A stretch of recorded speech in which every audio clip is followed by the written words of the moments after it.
ఎప్పుడైతే పాలన వదిలిపెట్టిందో మనకు నన్ను మనిషినట్టు అయిపోయింది.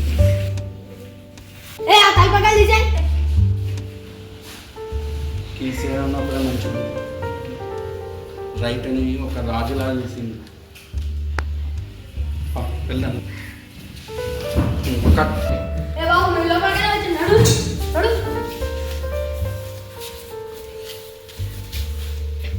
కేసీఆర్ ఉన్నప్పుడే బాగుంది, మంచిగా ఉంది.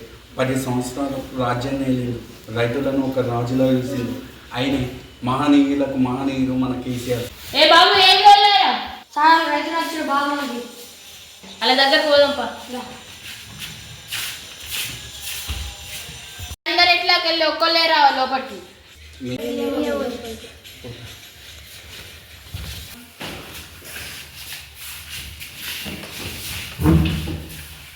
నమస్కారం. నమస్కారం. అటువంటి మీకేం పని ఇక్కడికి వచ్చిండు? అయ్యా మీకు తెల్లని ఏముంది, ఊరియా రాలేదని నెల తర్వాత ఎదురు చూస్తుంది. మా రైతుల కష్టాలు ఇప్పుడు అర్థం చేసుకున్నాను. మీకే ఉండే కష్టాలు మాకుండయా? అయ్యా రైతులు మీరు అర్థం చేసుకోకపోతే ఇంకెవరు అర్థం చేసుకుంటారు? ఒక్క ఊరియా మత దొరికితే మాకు గదనం ఉంది. అయినా ప్రభుత్వం పట్టించుకుంటలేదు, ఇక్కడ మీరు పట్టించుకుంటలేదు. మా రైతుల కష్టాలు చూడలేదు. ఈ యూరియా మత అత్తయ్యో రావో తెలియదు, మాకు కూడా తెలియదు ఎట్లా వస్తాయో. 4 నెలలు అవుతుంది పొలం వేసి, ఇప్పుడు పొలంలో పురుగు పడుతుంది. పొలం బాగలేదండి, మీరు పట్టించుకోకపోతే ఇంకెవరు పట్టించుకుంటారు? కొద్దిగా మీరు తలుచుకుంటే కొన్ని పైన వ్యక్తులకు ఇంకా చెప్పండి.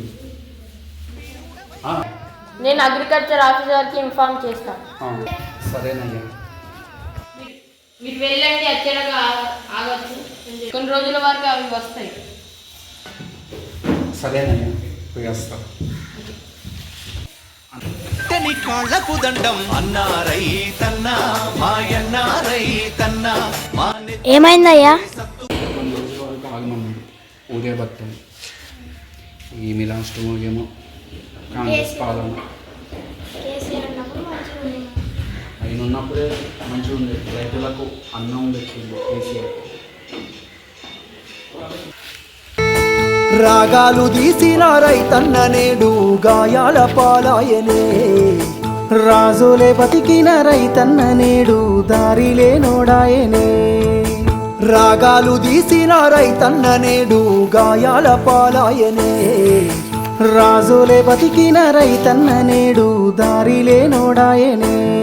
నాడు పచ్చని పంటల్లో నెలవంక తీరు నిలిసిన రైతన్నా వాడిపోయి నేడు రాలిపోతున్నాడు.